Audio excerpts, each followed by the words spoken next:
ধূপ জ্বালিয়ে প্রার্থনার মধ্য দিয়ে সাপের বছরের সূচনা করেছে বেইজিংয়ের বাসিন্দারা।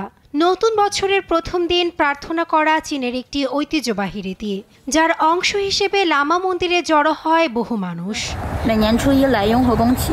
বসন্ত উৎসব চীনা জনগণের জন্য একটি গুরুত্বপূর্ণ উৎসব। আমরা লামা মন্দিরে আসি মূলত পরিবার, আত্মীয় স্বজন, বন্ধু বান্ধবের জন্য আশীর্বাদ প্রার্থনা করতে।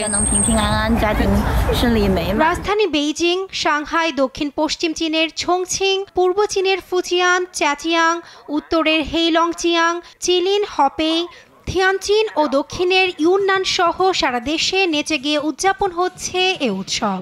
অন্যান্য আয়োজনের পাশাপাশি চলে সিংহ নৃত্য, ড্রাগন নৃত্য ও সর্পাকৃতির নৃত্য পরিবেশন।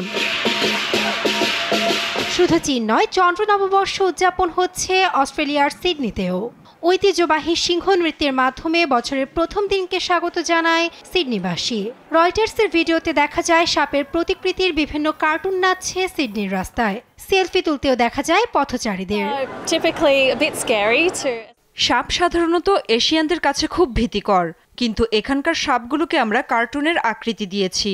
এই সাপগুলোর গুগলি চোখ আছে। চীনা নববর্ষ ঘিরে বর্ণিল সাজে সেজেছে রাশিয়ার রাজধানী মস্কো। চলছে আতশবাজি ও লণ্ঠনের প্রদর্শনী।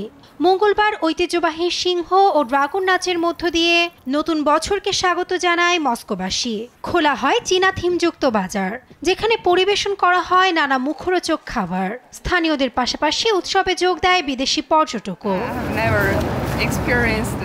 আমাদের দেশের জন্য এই উৎসবটি একদমই নতুন। চীনের সঙ্গে যোগাযোগের মাধ্যমে আমরা অনেক কিছু শিখতে পারি। এখানে অনেক সুন্দর মিউজিক বাজছে, আকর্ষণীয় প্যারেডও হচ্ছে। প্রতি বছর চীনের চন্দ্র ক্যালেন্ডার অনুযায়ী জানুয়ারি থেকে ফেব্রুয়ারির মধ্যে উদযাপন হয় এই উৎসব। চীনা প্রথা অনুযায়ী চন্দ্র ক্যালেন্ডারে রাশিচক্রের 12টি প্রাণী নির্ধারিত থাকে, আর এসব নির্ধারিত প্রাণী থেকে প্রতি বছরই একটি করে প্রাণীর নামানুসারে চন্দ্র নববর্ষ বা লুনার নিউ ইয়ার উদযাপন করা হয়। সে অনুযায়ী এ বছরকে ধরা হয়েছে সর্পবর্ষ। নাসরিন আক্তার, নিউজ ডেস্ক, দেশ টিভি।